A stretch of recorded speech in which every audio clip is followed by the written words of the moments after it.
Hey, what's up, everybody? I want to welcome you to another episode of the Dreamerspro Daily Recap, where we give you a recap of all of the hot topics that we covered that day. You can catch them in their long format and also catch it fully streaming for free on Apple Podcasts.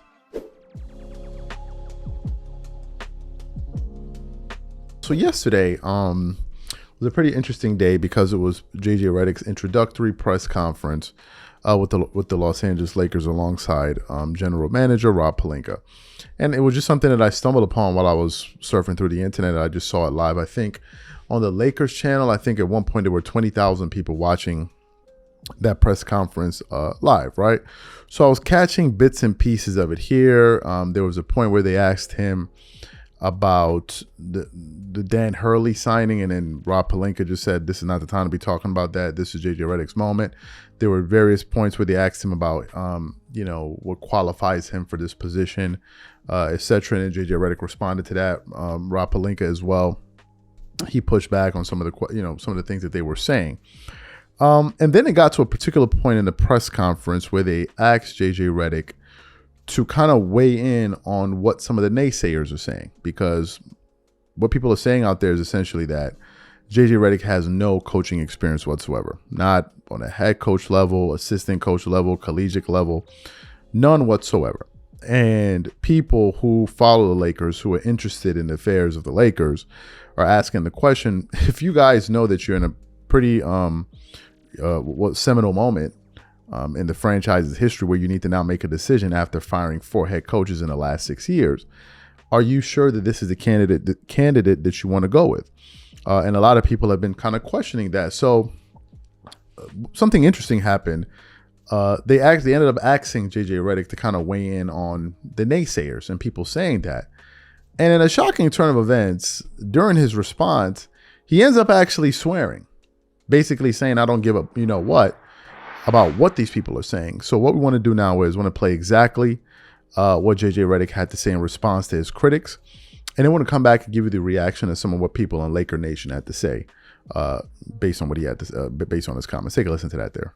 What misconceptions or concerns about you that you've heard in the last few weeks are you the most looking forward to dispelling when you're the coach? It's a valid question, and I've certainly heard everything. I don't really have a great answer for your question because I really don't give a honestly.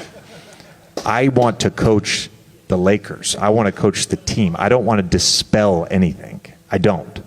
I want to become a great coach in the NBA, and I want to win championships, and I want my players to maximize their careers. This job was about the Lakers. This job was about the Lakers, and it was about LeBron James, Anthony Davis, 2 of the greatest players ever. I've been able to do some incredible things in my life. I really have. I mean, Rob knows this. Monday night, I called Game 5 of the NBA Finals. Thursday, I'm in Cameron. One of my sons is playing at Duke camp in the practice facility. The other son is in Cameron Indoor Stadium. And I'm on the phone with Rob and Jeannie committing to this job in the Duke Hall of Fame room. I've gotten to do some amazing stuff in my life, right? This might be the best. So you heard what JJ Redick had to say. Now I want to read a post that I saw this morning from Yahoo Sports, their Instagram page. And they were playing this audio of where JJ Redick essentially said, I don't give a you-know-what. And I want to read some of the comments that people left on that post. One person said, give it time, bro. You'll soon give a you-know-what soon. Another person said, still came across as very unprofessional. Not a great way to speak to a lady. Another guy said, didn't have to F-bomb. Come on. Another person said, very unprofessional. Another person said, bye. Another person said, haters. He's winning the chip over the locker room. Relax. Another person said, WrestleMania circus comes to the NBA. Another person said, unprofessional. Another person said, he won't make it. Another person said, him answering like this is misleading because it sounds like he has heard everything said about him and knowing that he's not qualified and still got the job. He's saying what you want, I'm still here. Another person said, unprofessional, egotistical response, already starting off bad. Another person said, oh, JJ, can't wait till you and the Joker start losing again. And then I think a few other people weighed in and just basically expressed how they were not impressed with the language that he used. And another person said, you will for sure. So we then decided to put up a quick poll on our channel asking our audience members what they thought. And the question we essentially asked the audience was the following: Laker fans, thoughts on JJ Redick introductory press conference. We gave him 3 options. I'm sold on JJ. He was too arrogant, won't work. I'll wait and see how things go. Of the 600 voters thus far, 8% said they're sold on JJ. Another 38% said he's too arrogant, won't work. And another person said, I'll wait and see how things go there. So look, what I noticed from JJ Redick in that press conference was that he was a bit defensive. And it's understandable because it's human nature, especially given the circumstances where a lot of people feel like you're not qualified to hold that position, given the fact that you have no experience whatsoever. So that is understandable. However, the Lakers head coaching job is a very unique one. And I think it's one that requires you to have very tough skin.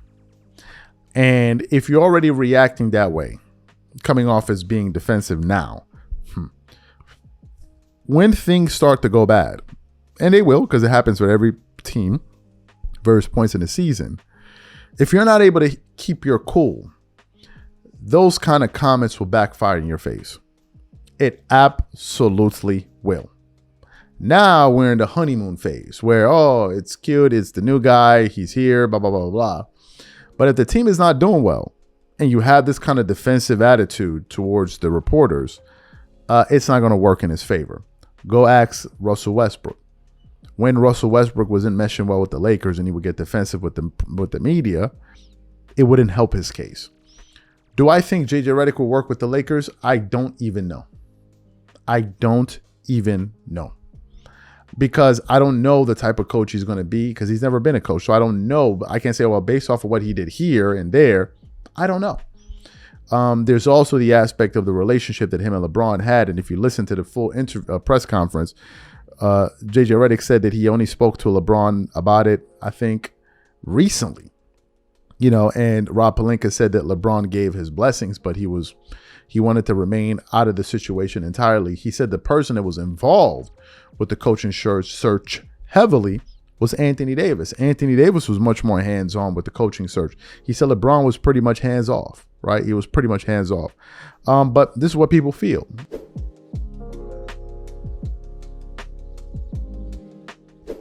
As you guys know, there's so many storylines surrounding the Los Angeles Lakers, and one of them that's kind of been concluded, but it's also the commencement of a new one, is them hiring JJ Redick, because we've just come out of the phase of, okay, who are they going to hire? Who are they going to hire? They now hire him, and then the next set of questions are going to be, so what is he going to be like as a coach? How is he going to build his coaching staff? So you have that there. You also have the situation with LeBron possibly, opting out of his contract or picking up his option, whether or not he will return to the Lakers. You have that there as well. And then you have the third leg of this entire thing, which is the Bronny James aspect of all of this, where a lot of people are basically projecting Bronny James to be selected by the Los Angeles Lakers with the 55th pick.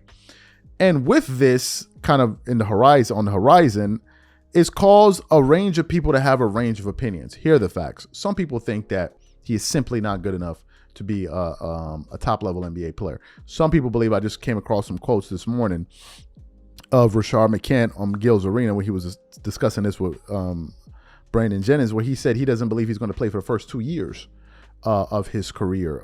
Some people are saying he's not developed yet. Some people are saying he didn't have a strong enough collegiate resume to be able to come into the NBA and go high in the draft, right? There are other people that are questioning, what are the Lakers doing this for? They're only doing it to appease LeBron James and make him happy. Couldn't they go out there and try to get some better talent? And also, if they reach a particular point in the season where they see he's not bearing any fruit for the team and the general manager and Rob Pelinka needs to make a move, will they be willing to trade him? I doubt that. So all of these questions surrounding the Lakers. So what happened? This morning, I came across an audio from Lakers legend, top 75 player, James Worthy. And essentially what happened was they were conducting some type of show, and apparently their mics were still recording them, and they were unaware that they were still being recorded.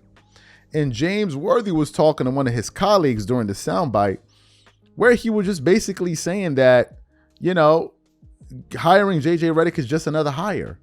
And the entire Bronny James situation is going to be another circus. And he said something to the effect of, I'm just going to go out here and say he's the greatest college player that we've ever seen. And I was like, and people were like, damn, James Worthy out here dropping truth bombs. So for those of you who didn't hear what James Worthy had to say, I want to play exactly what he had to say now on JJ Redick and Bronny James. And then we're going to come back and react to his comments. Take a listen to what he had to say here. And then they got the right coaches in there. And so they did it right. They took their time. They waited while we were trading Ingram, Randall. Yeah, totally. We were fucking trading everything. A Pope, gone. Firing everybody. The brother up in Sacramento, Malik. Yep, everybody gone. We were trading and then we wasn't getting anything for it. Westbrook, gone. Everybody. So that the ink will. Luke, gone. Frank, gone. The ink will lead back to the problem, which is in that infrastructure. It's kind of crazy when you think about it. Yeah, I got you. 3rd and 5 years. No. If you want to go before that, you could go 4 and 8 because Luke was 3 years, right? Yeah. It's all happening. 3 and 5 sounds crazier to me. It's all happening when Phil came here. 4 and 8's a lot. Prez, we did the math. 3rd coaching hire show in 5 years. What's up, B? How you doing? And then 4 and 8 if you count Luke. Good to be Because that was back, 3 years man. before. All week. Well, 16 was Luke. and Thursday. Back to back. It's too much. Yeah, man. They don't need me for that. Do you want me this close to Geet? Who we gonna be waiting for in the second day? Dude, just wait till you to talk about it that night. We're gonna be dying, dude. It's gonna hurt us. Well, he's the greatest young player ever right now. Bronny, that's what I'm gonna say. I stayed at Airbnb this past weekend in Palm Springs in the garage. They had all these arcade games. One of them was NBA Jam. They had me on The there? Lakers, that was you and Man, I'm walking through the airports, man. I've had an 8-year-old, a 14-year-old, a 44-year-old say, man, I'm playing you on hey, man, No you way. killing it, man. no way. Man, we play you all the time, man. So you heard what James Worthy had to say there. And a lot of people were basically concurring with him. Like, man, he dropping truth bombs and blah, blah, blah, blah, blah. People were kind of going along with what he had to say there. What are my thoughts on what he had to say? I think James Worthy is saying what most people are thinking. I think he's also saying something that traditional Laker fans are thinking. Look, there's a large contingency of Laker fans that are unhappy with the state of affairs of their team. I mean, it's just the bloody truth. There are a lot of Laker fans that are just not happy with the direction that the team has been going in over the last 6 to 7 years. They're just not happy. They don't like the fact that there's no stability at the top. It seems to be that there's no real leadership. Seems to be an organization that's rudderless. We don't know who's leading the way. And you can tell that by the number of coaches that their coaching turnover rate. It's way too high. If you're working for a company and they're firing a CEO every 2 years, you'd be like, man, are we sure this is the place we want to work at? And the board is always firing every 2.5 years. Wouldn't you be asking questions like, bro, what's going on here? Is this the company we want to work for? There are a lot of question marks surrounding the Lakers right now, especially from a managerial perspective. And the sad part about this is no one discusses this enough. I think this is something that lies at the root of the issue.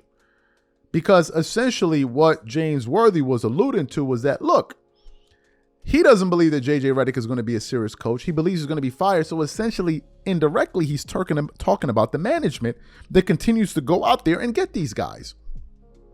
And that, I believe, lies at the heart of what's happening with the Lakers. I think the Lakers' number one issue is their management or lack thereof. It is just the bloody truth. It looks like as if we don't know who's in charge of the Los Angeles. We don't know who's making the decisions. And this has been something that's been going on for years, dating all the way back to Magic Johnson's time. Or rather, dating back all the way to Jeannie Buss and her brother when they were having that dispute. No one really knows what's going on. And it's kind of been this back and forth thing. They were supposed to bring in Phil Jackson, and instead they didn't do that. They went in there and got Mike D'Antoni, something that really ruffled a lot of feathers. And then you have the situation with Jerry West, who just recently passed. You have all of these different things happening, and no one is spending enough time talking about the leadership. And now they're getting ready to draft Bronny James. And if you look at the Lakers and their and the things that they need from a team aspect, from a personnel standpoint, is the player like Bronny James really what they need? No, of course it's not. But that's what they're going to do, right? That's what they're going to do. So, and I think that's what James Worthy was talking about. What's surprising here is that he was recorded, I think, unbeknownst to him. And I was like, wow, he keeping it real. But he's keeping it real, but in the same aspect, he's also saying what I believe a lot of people feel.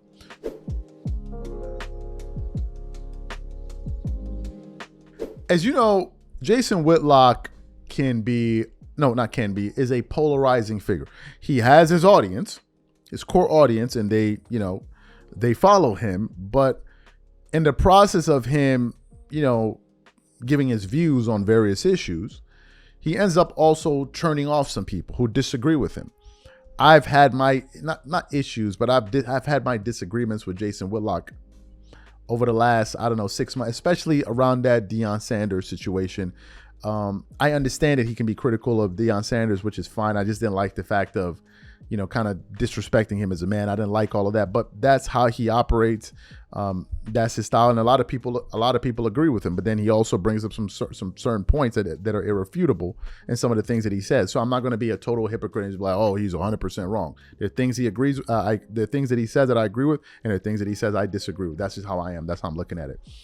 But apparently, there's some people within his industry, people that have known him, that have worked in big media, that have taken a lot of issue with him. Stephen A. Smith, Jamel Hill.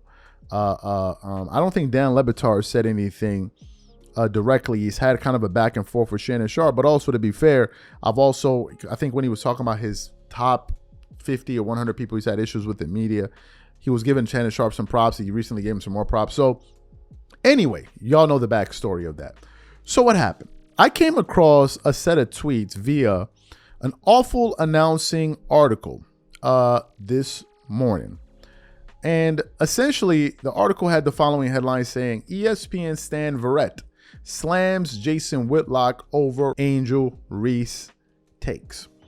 And then I proceeded to read the article a little bit. And it says, in the world of sports analysts, there's a freezing takes, and then there's whatever you want to call Jason Whitlock's stance on Angel Reese. Last week, the Blaze host referred to the Chicago Sky's rookie forward as arguably the most overrated athletes in all of sports. To say that Whitlock's take aged like milk would be an insult to dairy. As Reese scored 25 points and grabbed 16 rebounds in an 88-87 victory over rival Caitlin Clark and the Indiana Fever on Sunday. Following the best performance of the LSU's product rookie season, many were unsurprisingly quick to remind Whitlock of what he just said about her 5 days earlier. And while he didn't quite double down on his criticism, he did his best to continue to attempt to discredit Reese's on-court ability. So actually what we want to do now is we want to get into what Jason Whitlock said, and we're going to read the tweets in response, and some of the things he was saying to some of his followers in the comment section. And I think just absolute fireworks. So let's get into that now. So let's get into the tweets now. So Stan Verrett decided to respond to Jason Whitlock, but let me read his original tweets. He said, she's unskilled, but she also has a higher basketball IQ than I gave her credit for. She knows how to play. She's a terrific competitor. Her game is to establish post position, and she works hard to get it. That type of effort will make you highly effective. So that's what Jason Whitlock said. And then Stan Verrett responded. He said, in other words, I never really saw her play before I decided to attack her needlessly, because I knew it would play well into the anti-black audience I'm desperately seeking to retain some relevance after my many firings. Fix that for you.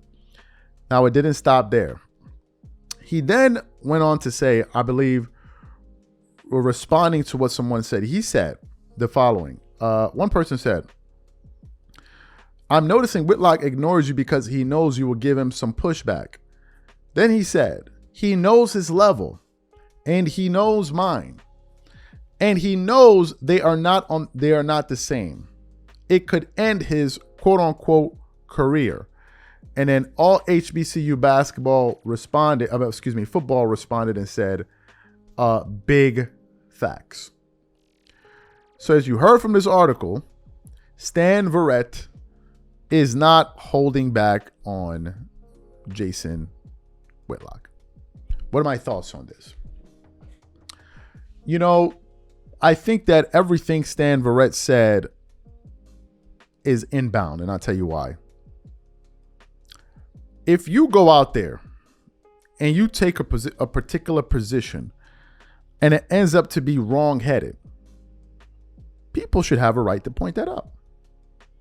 People should have a right to point that out. Like, look, you were 100% wrong and you need to own it. I don't think that there's anything wrong with that because it happens all the time. You may make a pick who's going to win the finals, who's going to win this series, and then you're wrong. People have a right to call you out, especially if you're very public about your position and very adamant about it. Then people should have the right to call you out. I don't have any issue with that. Now, he also mentioned the aspect of the anti-black. He said something to the effect of essentially saying that he was playing into his anti-black audience that he's trying to hold on to or whatever. As I mentioned before, I said to Jason, I never met him. I said that, does he make some fair critiques about the black community? Sure. My issue is that it always seems to be black this, black that, black this, black that, black this, black that. Whenever black people F up, is black this, black that, black that. All I said was spread the love. Spread the love. Like, spread it over there, spread it over here. Now, Jason Whitlock will say, but I've done that. His followers will say, he's done that. My thing is, I wish it would happen a little bit more. So therefore, the average listener, Jason Whitlock, won't say what this gentleman just said, which is anti-black audience. Because there are a constituency of people out there that feel like Jason Whitlock can go out there and say things about the black community that they themselves can't say. Now, I've never studied Jason Whitlock in depth to that level to be able to say, oh, this is 100% the truth. I don't know. To be quite honest with you, I don't know. We're all aware of Jason Whitlock. He's been in sports media for a very long time. I'm also aware of the back and forth that he's had with Stephen A. Smith, and he's brought up some good points. Now, here's the interesting thing.